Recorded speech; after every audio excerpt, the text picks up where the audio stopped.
Okay, I'm going to show you how to draw this moonlight waterfall, break it down into steps that are way easier to follow than you might imagine so that you can have a go, create this, and amaze yourself.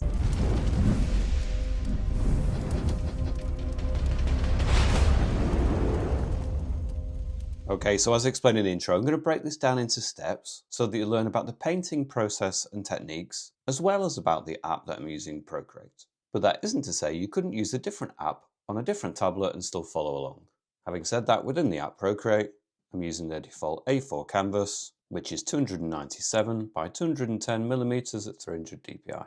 I'm also using one of their default color profiles, which is the sRGB code, the one that ends in 2.1, here on the list within Procreate. I will also be using Procreate's default brushes. I'll let you know which brushes to use at the correct points, but as long as you have the app updated to the latest version, then you should have all the brushes. And then lastly, in terms of the colors, I've already pre-selected a suitable color palette. It's not very varied, it's pretty monochrome. All of these colors, if you go to the value section here, have what we call a hexadecimal code associated with it. Each of these codes are put down in the video description area. You can copy and paste them into this box one at a time and press enter. The color will appear up here, and then you can tap it into the blank color palette for yourself. Or alternatively, to save you some time, there is a link next to the codes in the description that takes you to my Patreon page where you can download the color file for free. And Patreon is also the place that you can support this channel and gain access to exclusive content such as extended versions of most of these tutorials. I'd like to say a massive thank you to those people who do support me over at Patreon. It really does make a huge difference, so thank you so much. And if Patreon isn't really your style but you want to support the channel, then simply giving the video a thumbs up, leaving a comment, and obviously subscribing to the channel. All of those things really help. So thank you for that too. And with all of that said and done, we're going to get started. So the first thing I'm going to do is rotate the canvas to the portrait orientation. I'm going to go to my colors. I'm going to use the first color and I'm going to drag it from the corner, color circle, into the canvas area, and it flood fills. Now, as with my other tutorials, I always start by just explaining that my camera will throw off the colors. It's very difficult to capture the dynamics of the color range sometimes. So the colors that you see on my video might look a little bit different on your screen, but as long as you've got the color codes or the color palette, then you are using the correct colors, so don't worry. So I'm going to go to my layers. I'm going to create a new layer, layer 2, brushes, elements, clouds brush, go to my colors. I'm going to use the second color on the top row. Brush size maybe about 25%, and we don't want it 100% opacity, maybe about 40%. And I'm just going to start adding some hints of blue in here, so we don't have a flat sky. We want it a little bit more textured than that, a bit more variety. I'm not really taking any particular care with this, just scribbling it around, maybe just banking up a little bit more at the edges. We're going to put the moon somewhere about here, so yeah, really just a general mottling of texture across that whole area. Stops it being so flat, and then we can go to the adjustments, Gaussian blur. You won't notice this too much, but I'm going to slide across to about 5%, and it just blurs it in slightly so it no longer has any element of grain to it. Go to our layers, create a new layer, layer 3, and I'm actually going to use the end color, 10th color. I'm going to switch brushes. I'm going to go to the airbrushing, medium hard brush.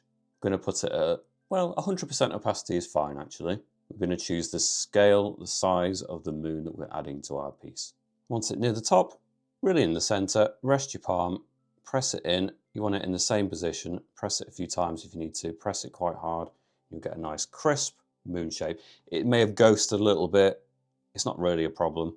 We're going to have that kind of blurring of the edge anyway, so don't worry about that.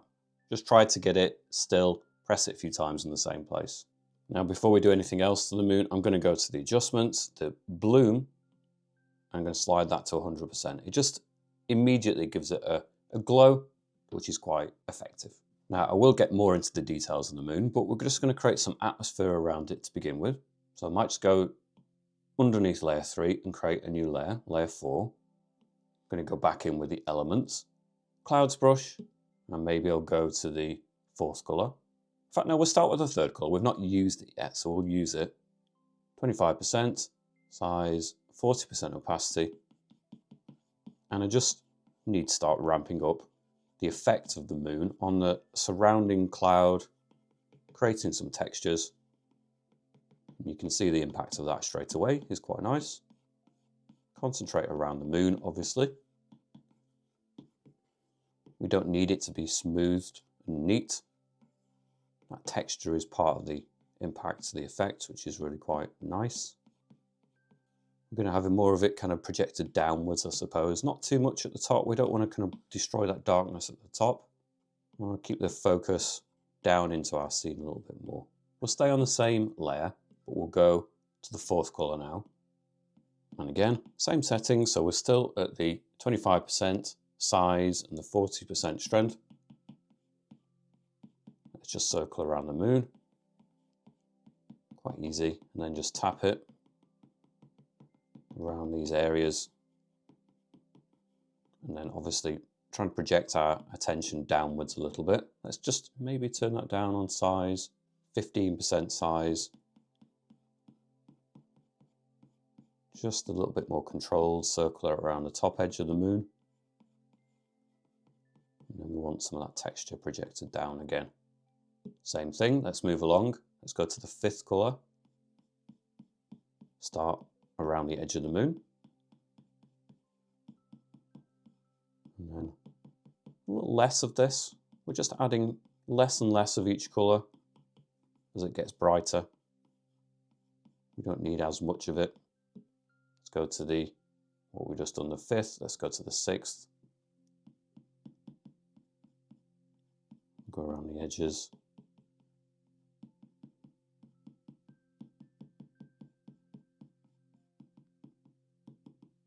We can turn it down perhaps to, let's say 5%, and there might just be some suggestion of edges of cloud where the light is just catching along the edge there a little bit, but I don't want to define it too much. I don't really feel it's necessary, just a haze. Let's go to the seventh color. This is probably the last color we're going to use for this surrounding area.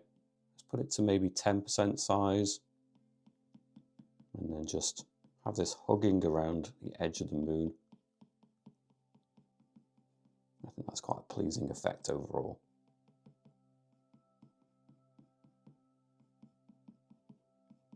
Just a few taps around generally. And there we have a really nice atmosphere starting to be built in. I'm going to go to the adjustments, the Gaussian blur, and just ever so slightly soften that in. Let's slide that across. Maybe it's about 4%, and it just, yeah, it takes a little bit of the edge away from it, of the grain. I think that's better. Now I'm going to go to the top and create a new layer, layer 5. I'm going to go back, this time maybe to the first color on the middle row. I'm going to go in with the clouds brush still, slightly bigger, back up to the 25%, why not? But low, maybe about 10% opacity, zoom out. And then just generally in this area, I'm just going to give it a few sweeps lower down. I need to create a base of color that knocks it back a little bit. So when I add dark colors on top of this in a moment for more foreground features, they're going to jut out and be more noticeable. So just go over this a few times across this area. Not too much, just enough. And I like the texture of the clouds brush as well. It's quite subtle, really quite pleasing. So that's probably enough. I'm going to go to our layers again and create a new layer, layer 6. We'll go back to the first color on the top row, but we're going to go in with a harder brush. So we'll go for the airbrushing hard brush again. Let's go for maybe 10% size, 100% opacity, and then, well, we need some rocks and features that jut in. Now you'll see them really nice and crisp against some of the cloud that we created. We might go to some lens to blend them back in again later, but initially we want them to be quite jarring, so I'm going to put that to 5% size now. Maybe I can just control some of these edges. I want some rocks, jagged lines and shapes, and then I want it to plateau a little bit here where we're going to have the water streaming over, the waterfall, something like this. I think from this point I want to create a series of rocks that come down this side, down to the ground layer, which you won't necessarily notice where it blends in at the ground, but that's fine. Just starting the process, maybe turn it up 8%. If you see any little gaps, sometimes it's useful to go to the layer, long press on the little arrow, and then you can see the layer on its own then, and maybe if you need to, just go in and define that edge. You can't see it in context, which is why I prefer to leave the other layers visible for the most part. Sometimes it's just useful to isolate it. Makes you realize that actually you've got some really uncrisp edges and you need to just go and address that. Especially when the colors are so similar to each other, you wouldn't necessarily notice. Up 7%, back down again 4%, and you can really fine tune some of these edges. It's going to be super subtle once it's all in relation to everything else, but still. Back up again. Just put it up. It doesn't really matter because, you know, as long as you can control it, I'll put it up to 9%, maybe a couple of rock features here in the foreground. Something like this. And then I'm going to press lightly and I'm going to allow this to blend out here a little bit. I don't want it to be quite as jarring. I want it to blend in a little bit. And in fact, we'll go to the soft brush with an airbrushing. 10% size, maybe 20% strength. And we can just allow that to soften in a little bit in these areas. It's all on one layer and that's fine. But let's put it back in. So long press on the arrow again and it's all back and you can hardly see those differences, but they are there. Now I'm going to create a new layer, layer 7. I'm going to tap on it and I'm going to put on the clipping mask, which links it to the layer with the dark shapes, but it is a brand new layer. So then I'm also going to change brush. I'm going to go to the artistic Taralea brush. Now I'm going to reset it because I have changed it. Tap on it again. I'm going to go to the stroke path, spacing. I'm going to put it up to about the 45% and click done. And it's just separated the particles, if you like, of that brush texture. I'm going to zoom in. I'm going to go initially for the middle row. I'm going to go for the first color on the middle row again. 3% size, maybe 70% strength. And then let's just zoom in. And I'm going to go for this edge. Obviously, we have the strong moonlight. It's going to impact on the edges of these stones really quite dramatically. But I want it in a broken texture. I don't want it to look too smooth or flat. And I want to start with the more subtle shapes and colors to begin with. And I want to leave some gaps as well. So I'm initially doing it as sweeps that kind of move this way. I'm going to also introduce some shapes that come more downwards. But initially, I'm almost like the top shapes are sweeping upwards. In this area, you can have it going over it a few times, really flattening that color in places. And here, I'm just going to have it kind of meandering up. Have little clusters, sections where maybe you get a whole area that catches the light a little bit more than others. And then as it peels away from that edge, less of it, more shadow at the edges. Get to this point, and then we're going to introduce more of a downwards direction here. Just tap it in, leave gaps. And we had an area where we kind of join the two together, so don't worry too much. Just bring this down. Just bring it down into these areas. You can still, on mine, and I presume yours, catch the edges of some of these shapes that we did on that other layer. We did it on layer 6, if you remember. If you can't quite see it, it doesn't matter. You can just imagine where they are anyway. Some stones, just the top edges are going to be highlighted. We have got the clipping mask on, so we can't add it freely into this area, for example. So if you just sort of search around, you'll find that edge of the shape that we've already created. It's quite a subtle colour, so it's not really going to be massively noticeable anyway. But we're going to ramp that up. We're going to increase the intensity. Let's move over to this side. Again, just like we did on there, we're going to have some blocks, some flat areas, some big areas that catch lots of the light, and then little broken shapes that just drift away from that edge. Going in different directions probably is really quite useful. Maybe a flat shape here, for example, and you can see how roughly I'm applying it. There's no particular care. Another flat shape here, another flat shape there, and then just tap in a few shapes. It's not particularly laboured over. I would say almost that it's not that difficult. Don't need to worry about it too much, not with this subtle colour anyway, at this stage. Okay, we're going to create a new layer, and again we're going to tap on it and put on the clipping mask. Here we go, clipping mask. Again, it links it, and it links it again to layer 6. I'm going to go in with the second colour on the middle row, still with the same brush, the Tyrolia brush, 2% size and the 70% strength. We're adding some of this colour, and it's not going to be dramatically different, it's just a slight change in hue, saturation and tone, just enough to add a bit more variety even in the shadowier parts of the image. And I think that's important sometimes. It's easy just to, just stick with one thing across a whole area, but actually I think even in the shadows and in the more muted, subtle colours, you do still need a bit of variety. I think it does count. Again, we've got the clipping mask, so we don't need to worry. We can't add it here or here. Can't even add it much down here. It's a little bit here because we faded it in. So just be mindful of this area. Add a couple of points in there, but not much. Everything is pretty subtle at this stage, and it's just as it should be. I might just stay on the same layer, but I'm going to move along to other colours. I'm going to skip the third colour. Feels a little bit similar, so I'm going to go to the fourth colour. I know I've created the colour palette, but sometimes after you've created them, you look back at them and you don't quite see them the same way. At the minute, I'm not seeing the reason to use that third colour. But the fourth colour here that we're using, I like. Maybe in the foreground rock shapes, we can just have a hint more of this warmer green colour. Maybe. We'll spend a bit more time on these lower rocks later. Not too much of that. Stay on the same layer. I'm going to go for some lighter colours. Now, we really are going to up the drama, up the ante for this. So we're going to go for the sixth colour on the middle row. Zoom in. 2% size, still at the 70% strength. I say strength, it's technically the opacity, but the way that we generally use it, I prefer to say strength because sometimes I'm using the eraser and I'm using the same slider, sometimes I'm using the smudge and the same slider, and sometimes the brush. So if I refer to it as strength, I think it somehow makes a little bit more sense. I'm just thinking about the moon now, how it's going to impact the surface of some of these rock areas.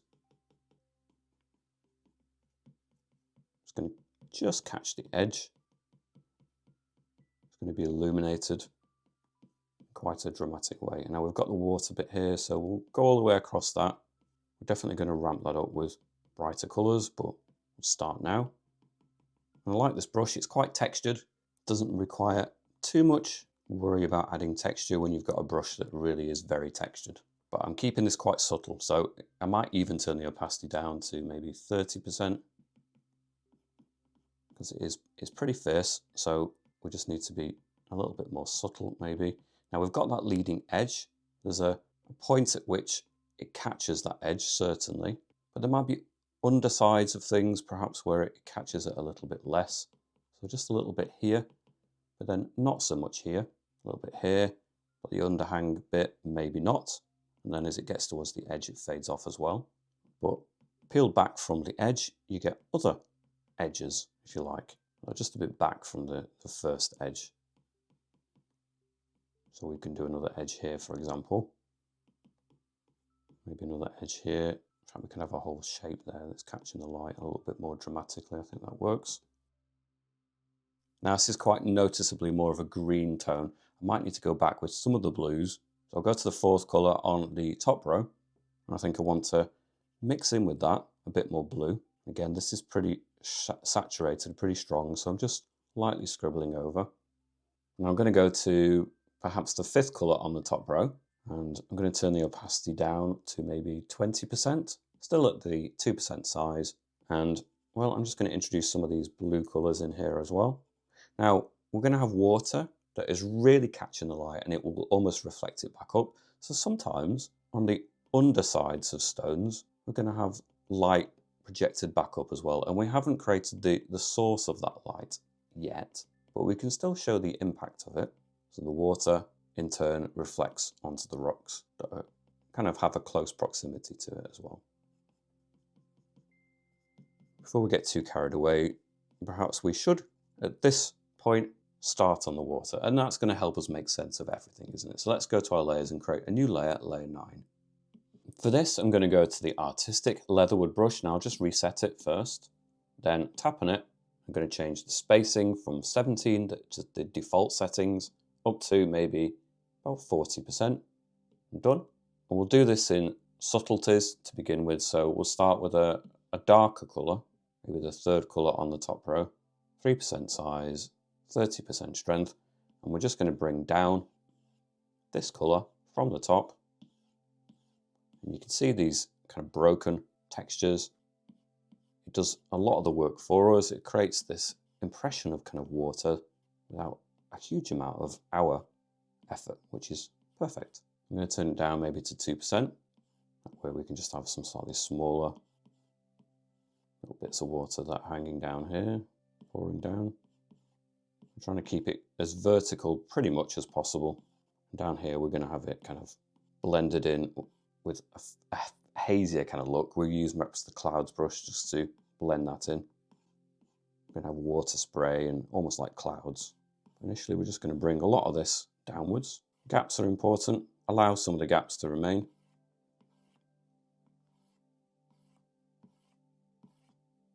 I'm going to go to the adjustments, the motion blur, and I'm going to drag it downwards, slide it down about 20%, and that helps too.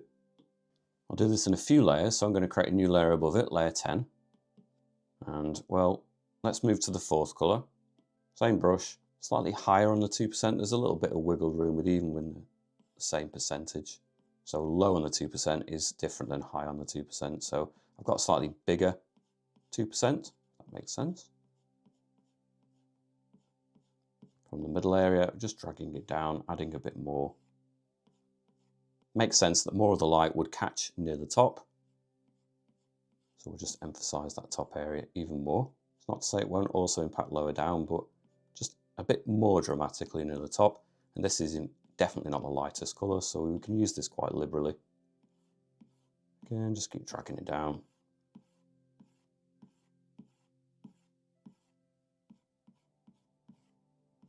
Adjustments, motion blur, downwards, a bit less, maybe about 15%, deselect. Now looking at these two layers, I'm going to take the top version, merge down, so that's on one layer. And I noticed it's a little bit off to the right, and that's something that's easy to do, so I'm going to go to the transform, just nudge it that way a little bit, make it more central. I think that makes more sense. I'm going to go to my layers and create a new layer, layer 10, and I'm moving along to a much brighter color now. Let's go for the 7th color on the top row. Let's move things along a little bit, and well, we're still high on the 2% size, but we're still only about 30%. It's 31. Honestly, it doesn't really matter whether it's 30 or 31. If you struggle to get the exact percentage sometimes, these little differences don't make a big difference. But from that top edge, bringing this lightest of colors down. If you're a little bit untidy and you get some shapes up there, don't worry, we can always delete those later, erase them. Just concentrate on bringing from that top edge this lighter tone down so it blends. Now we want some of these streaks to be more prominent than others. Let's choose one here, make it extra prominent here. Maybe another one here, extra prominent. Again, just highlight everything near the top edge of that little bit more. Again, to the adjustments, motion blur, downwards at 20%. And you can see it's incrementally building up. It's not done in one stage, it's done in lots of stages. Go to our layers, create a new layer, layer 11, and I'm going to move on to the 8th color. Basic same technique. Bring it from the top. Drag it down.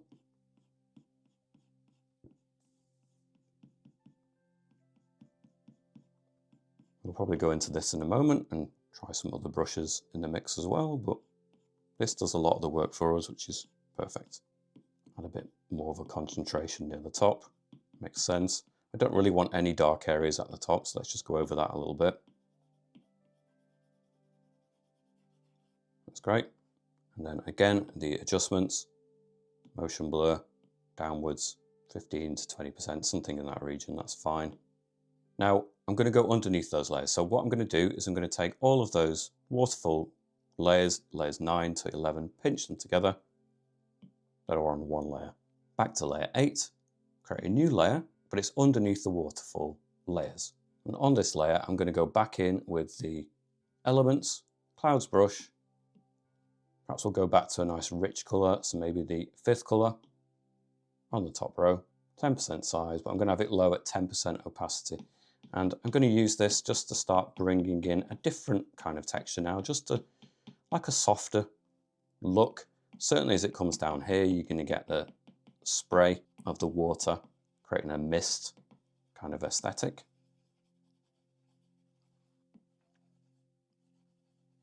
To bring that in the lower area, but it can extend up the waterfall. It's not going to be exclusively in one area. And some of these black areas that perhaps just appearing through the gaps in the waterfall, we want to start to reduce those, especially in the center area.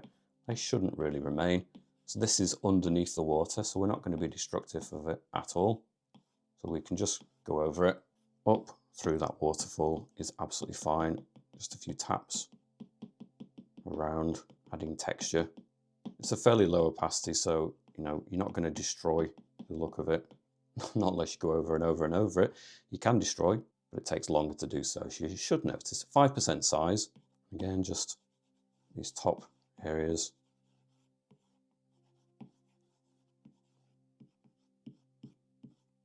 That's already softened it in massively. Let's go for a lighter color again. Let's go for the 6 color. And again, in this center area, we can bring a channel of this up. What size are we on? 5%. Let's put it up a little bit more, 7%. So in the center here, we're going to get more of a brightness down at the bottom. Let's bring it up through the waterfall again. Again, this is behind the water. Build it up. Quite nice. Tap it in a few times. It's misting out. Perhaps turn it up a little bit more. Let's go for maybe 20%. And in this area down here, we can have a real concentration of the light again. A bit like we've got at the top. When it comes down to this area, we're just going to have it illuminated. I think it balances out the image better. Have a bit more light down here as well.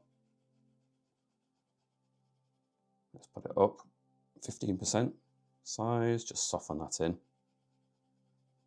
There you go. Just broaden that off to the edges a little bit. Like so. I'm going to go to my layers and go to the very top and create a layer on top. So layer 11 is above layer 9 now. We'll go in with some of the lighter colors. So perhaps we'll go to the 9th color on the top row. Let's turn this Elements Clouds brush down to 5% size, 20% strength. Let's zoom in. And well, we can add it at the top. We can have it going over the textures that we've got. All the different textures work together quite nicely. Bring that down from the top there a little bit. And let's go for the white, or the brightest color we have, the 10th color at least. Let's zoom in and take it up towards the very top. Again, it's at a low percentage, so it's incremental. We definitely want that brightest color in the water at the very top, like that. Okay, I'm going to go to my layers, create a new layer, layer 12. Let's zoom in. I'm going to go in perhaps with the airbrushing hard brush. I'm going to go backwards to the 9th color on the top row, 2% size, 40% strength. And let's just zoom in a little bit. And we want some sharp edges here. In fact, I'm going to turn it down. Let's go to the 1%. We definitely want to create some sharp angles just to pick out some of these edges a little bit more crisp. I think that it needs that in places. The Tarolea brush is really good for the texture, but then sometimes you just need that extra sharp edge, and we certainly need it at the very top of the water. Some of these top stones. Again, you don't necessarily need to put the brightest of colors at the underside of some of these stones, but the top edge, we're just creating a bit more clarity. And it's a super bright color, so just be a little bit mindful of it. Don't be too heavy-handed with it, not too much. Go subtly with it. Let's look at the top of the water. In fact, we'll go for the 10th color. Let's go for the white. We really need to create the brightest color up here, and we're still only at the 40%. Let's put that up. Let's put it up to 60. We really want to just hammer home the idea that we've got the absolute brightest color here at the top where the water is. It makes absolute sense. And anything that's immediately wetted by that water will reflect the most light as well. So just the top edges, a little bits of rock there. Anything that's really had water spray on it is probably going to be the most reflective of light too. Now, looking at some of these textures of the rocks, so let's go backwards to layer 7 and layer 8. I'm going to take layer 8, I'm going to tap on it, I'm going to merge down with layer 7. So they're on one layer. I'm going to go to that layer, tap on the adjustments, the Gaussian blur, and I feel like they're a little bit sharp, so I'm going to just slide that Gaussian blur across, not too much, maybe only about 3%. It just slightly softens it. I think it works a little bit better. Okay, I'm going to go to the very top, create a new layer. It is also called layer 12 because we have condensed layers. Don't worry about it. It's the top version of layer 12 now. We've got some of the highlights on the first layer 12, and we're going to continue to add different kinds of highlights on this layer as well. So I'm going to go backwards from the 10th color. We don't want it to be quite that strong. We'll go maybe to the 7th color. I'm going to stick with a hard brush with an airbrushing, 1% size, 60% strength. And well, we've already got textures. We've already got hints of edges too. Well, we can go in and we can slightly exaggerate some of them, highlight them more.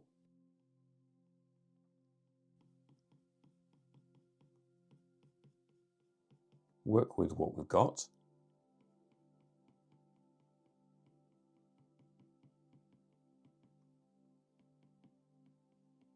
This is a really way of just creating lines that are more controlled initially. Let's go to a richer blue color. Let's go for the 3rd color on the top row. Let's bring in some nice blues. Let's turn that up maybe to 2% size, higher on the 2% in fact, maybe about 40% opacity. And I think there's a need to bring a bit more blue into the scene. We've got so much blue in the sky. I think actually we need a bit more of it reflected down in the area. We've got a slight disconnect between the color schemes, so we need a bit more of that blue to reflect what we've got in the upper area. Sometimes that's something you just need to zoom out, assess, look at the whole image, find ways to bind the different areas together, make them gel a bit better. Zoom into here. It's a very fierce blue, isn't it? Let's turn that opacity down even further, 10%. Into that blue, subtle blocks that don't really need much definition because it's only at 10%. We're just bringing hints more and more of that blue into the other areas. Perhaps we should go back to the Artistic Tarot brush. Really good brush. Let's see if we can add more with this. Let's go down to the 1st color on the bottom row. Let's see what we can do with this brush again. So 2% size, maybe 30% strength. And let's just start to pick out some edges. Stones down here. Nice big stone down here. So let's just really concentrate some of our attention. Highlight this.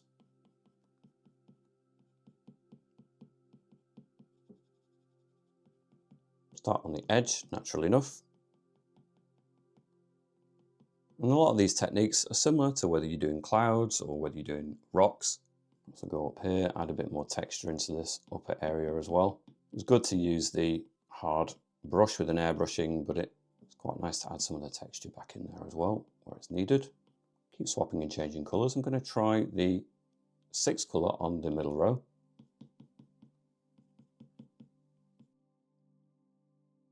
Add some of this color throughout. Just catching a few edges away from that first edge. Again, we've talked about how this can reflect light.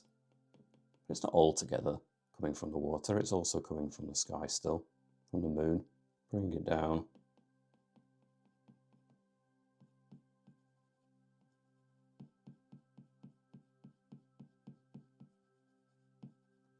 Don't forget in some of these blank areas, just the occasional little hint of an edge that's catching the light can go a long way. You don't need to do a massive amount of it necessarily. It can go quite a long way. Let's look at our subtle colours. So let's go for maybe the 2nd colour on the middle row. Again, let's just work in to some of these areas. Now, perhaps we should drag it underneath the water. So if we're going to go close to that area, it doesn't interfere.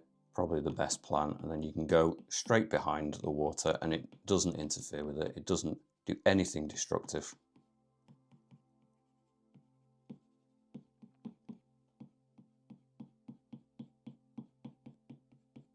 Okay, I'm going to go to the very top, create a new layer, layer 13, And we need some more stones down here again. So I'm going to go to the first colour on the top row, and I'm going to go in with the airbrushing medium hard brush, perhaps a little less sharp edged, maybe 3% size, 100% opacity. And just bring in more shapes here at the bottom.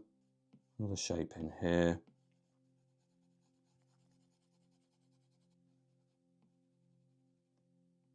Just a couple of shapes that are coming in here, and maybe it just slightly juts out, and you press lightly, you're going to get some forms that just jut out there in the mist, and then pressing lightly, and then press on a bit more as it comes over this way. So once we've got some of these shapes in, I'm going to go back to maybe the Taralea brush with an artistic. I'm going to go for maybe the first colour on the bottom row, 2% size, 30% strength. And well, we're just going to have some highlights on these stones as well,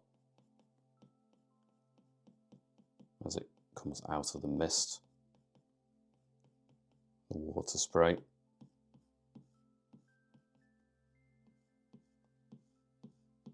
Maybe the top edge of this is just catching the light quite a bit. Let's put it up a little bit from 30, let's go for 50%, why not?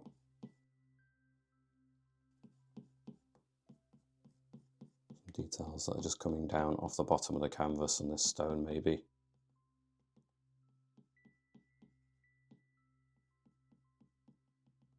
I'm going to go to the adjustments, the Gaussian blur, and I'm going to slightly blur that whole layer so it's a little bit less in focus, maybe 4%, and deselect.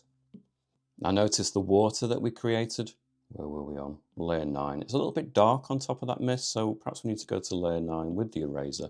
Put the eraser on the soft brush, 5% size, 100% opacity. Just remove some of it down here. We don't want it to be, that texture is not needed down in this lower area quite the same way.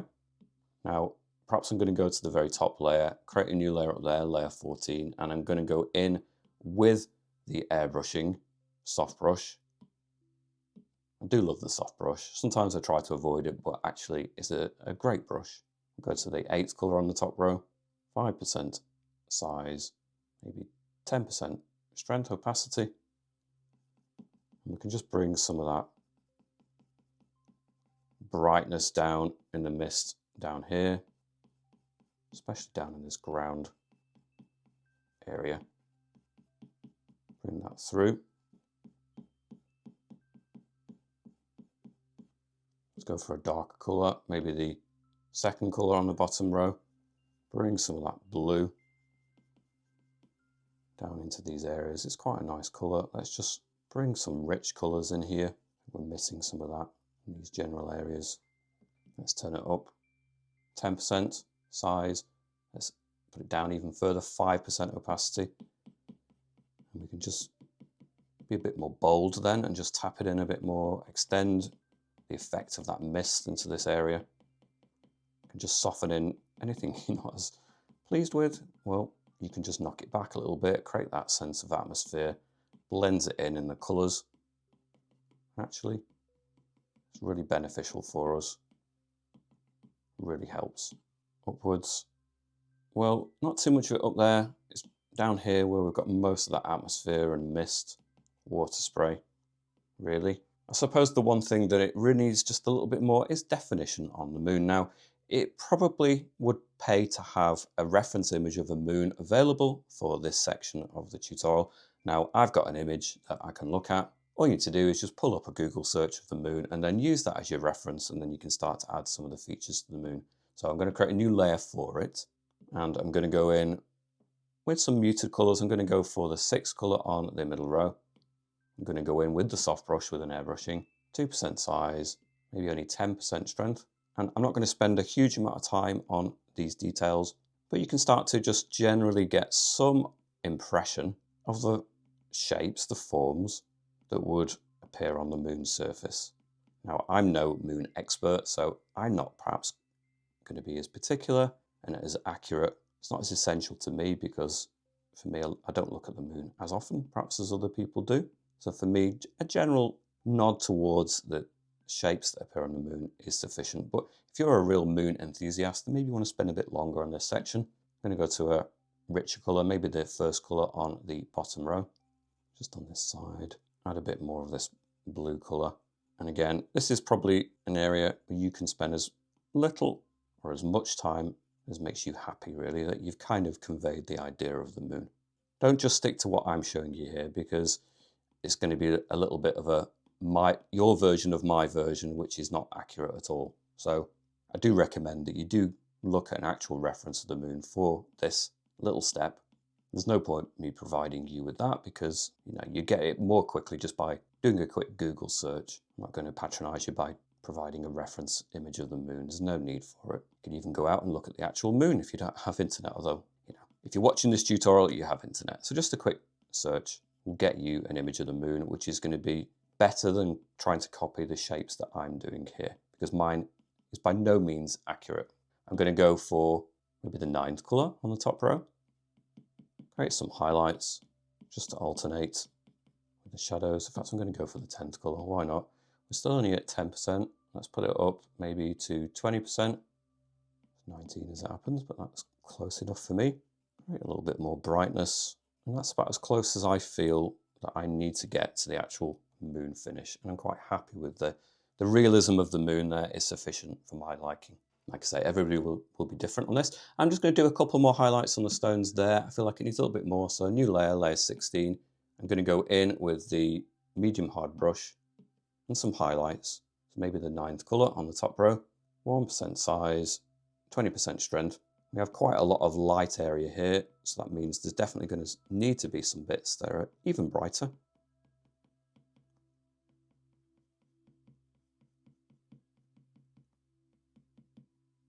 Really pepper in as many highlights as you feel that are really going to enhance your image.